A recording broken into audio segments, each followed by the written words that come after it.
Merci Madame la vice-présidente. Aujourd'hui, j'ai des amis professeurs d'histoire-géographie qui m'expliquent qu'enseigner la Shoah est devenu quasiment impossible dans certains lycées. Phrase qui n'est pas de Marine Le Pen mais bien du président Wauquiez. Entorse et protestation contre l'hommage à l'assassinat par égorgement le 16 octobre 2020 de Samuel Paty, refus de certains élèves de serrer la main d'une femme, l'islamisation et non l'islam, pour mon collègue M. Joyeux qui apparemment ne fait pas la différence entre l'islamisation et l'islam, rampante des esprits chez nos lycéens doit nous alerter. 65% des lycéens musulmans placent ainsi Allah au-dessus des lois de notre République.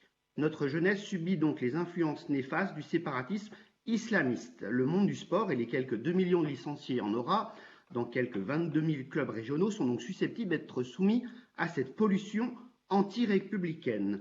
Les sports de combat tels la boxe, le taekwondo, la lutte, mais aussi le football, très populaires dans les quartiers sensibles, constituent des vecteurs potentiels de radicalisation des esprits jeunes vers une intrusion inacceptable de la pratique religieuse.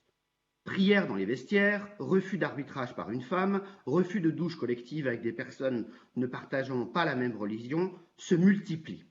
À une exception près, tous les islamistes ayant commis des attentats en France depuis 2012 pratiquaient un sport de façon intensive, en compétition ou en entraînement quotidien, nous précise ainsi l'Assemblée nationale. Dans ce cadre, à la vue de la forte augmentation du budget sport dans ce budget primitif et de l'investissement conséquent réalisé par la région en charge des lycées, le groupe RN propose la création d'un observatoire régional de lutte contre l'islamisme et non l'islam et le séparatisme dans le sport et l'éducation.